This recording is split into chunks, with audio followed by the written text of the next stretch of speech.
Welcome back to the Trading Desk. We've been talking a little bit about the national economy and how it factors in with the stock market and all the things that have happened. We all come to a general agreement that some of the job losses we've had, unlike other recessions, they're probably not coming back this time. They're not going to be replaced by more real estate jobs. So we've got this conundrum where a whole sector of the economy has been essentially cut out.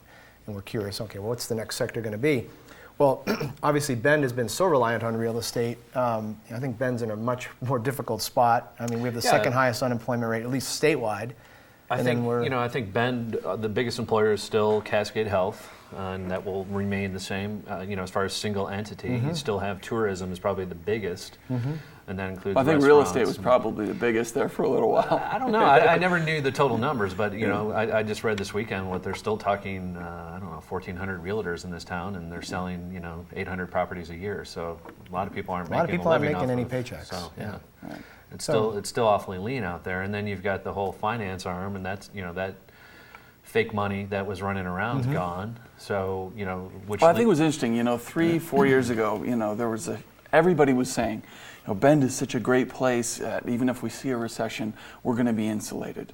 And it's I look at it as just like a small cap stock. We've seen we're going to see big volatility. We're going to have a huge boom on the way up, and now we're having a huge bust on the way down. And we were late to the bust, and so we've got again a long way to go. I mean, I think this town still was rising in 2006 when the national landscape was on fire. It is amazing to me, though, the population in town is still growing, which is a positive. I saw those numbers, a couple weeks ago, and I was blown away. I thought we have to be losing population. We have people moving to Portland. I'm hearing, the schools are pulling back. I mean, the classroom sizes are shrinking. But the two different population surveys both show that we're still growing, which.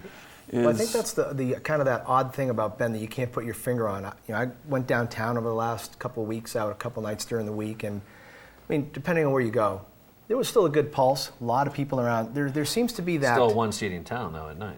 Well, that's true, but I think there's a segment of people that live here that have brought their jobs. They either telecommute, they own a small business. So yeah, they're not going to be on the map for hiring even 5 or 10 people. But I think there's there's also a segment of unemployed that don't necessarily need to be employed, and I think there's a big segment of those type of people. But that's what keeps Bend at least going to a complete bust, where there's the buildings downtown are boarded up or just completely vacant. Right. So, but it's a bad situation, but it could be a lot worse. Yeah. And again, to me, I want to see what happens this fall and next spring, when you've had a lot of these boomerang retail operations that have closed, reopened already. It seems like.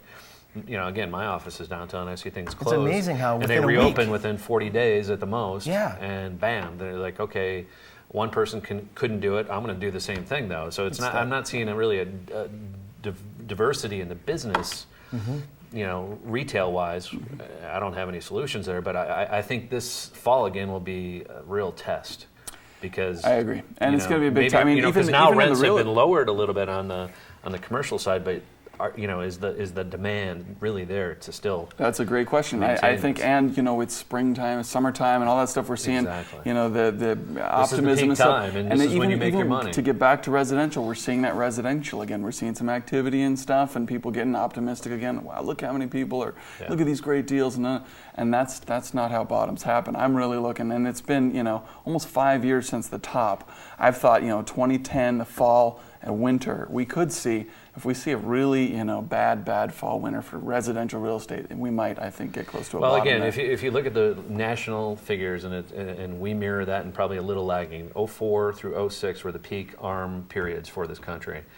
06 is about 7 times nationally what we just went through here in 04. So if you look at a chart, it goes parabolic. 2011. So all those resets that we've seen recently that have just crumbled are going to be sevenfold. That number. Bailout. So Matt's calling for a bailout of all these homeowners. Like you were talking about, there's going to have to be a second, third bailout coming. Otherwise, it just gets really, really nasty just looking at the numbers, and that's all we can do is look at the numbers. Right. Well, we're going to have to cut it there, and when we come back, we're going to do our final segment of the show, Fantasy Finance, give you some picks to hopefully help you make a little bit of money in this market. We'll be back. You're watching The Trading Desk on COTV, Channel 11.